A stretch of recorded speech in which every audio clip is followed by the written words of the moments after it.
राष्ट्रीय स्वयंसेवक संघर अखिल भारत प्रतिनिधि सभा बैठक गत 21, 22, 23 तीन दिन मार्च 21, 22, 23 तीन दिन बेंगलोर अनुष्ठित हो जाए गोटे प्रस्ताव गृहीत होती।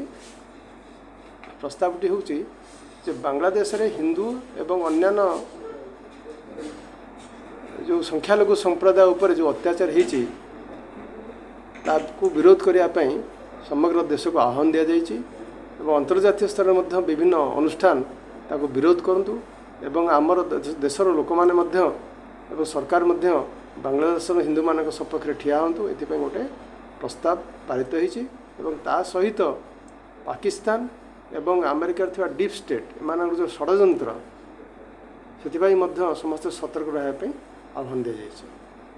आ गोटे संकल्प पारित होती संघ को 100 वर्ष पूरा जाऊँगी से अवसर में संघ 5टी विषय प्रति अत्यंत गुरुत्व देव।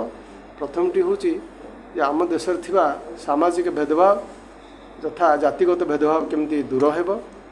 द्वितीयटी हूँ आम देश में जमी परिवार गुड़िकर संस्कार पूर्व भाई परिवार गुड़िक नष्ट हो ना प्रति गुरुत्व दि जाइए।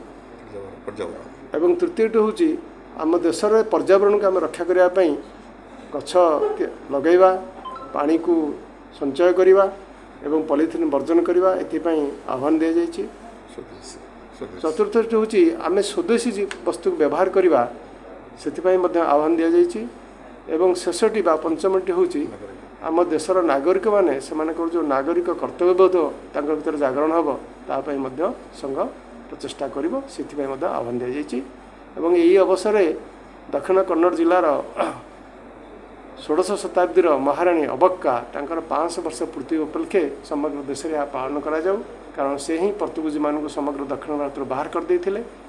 इथिपाई संघ एक वक्तव्य जारी कर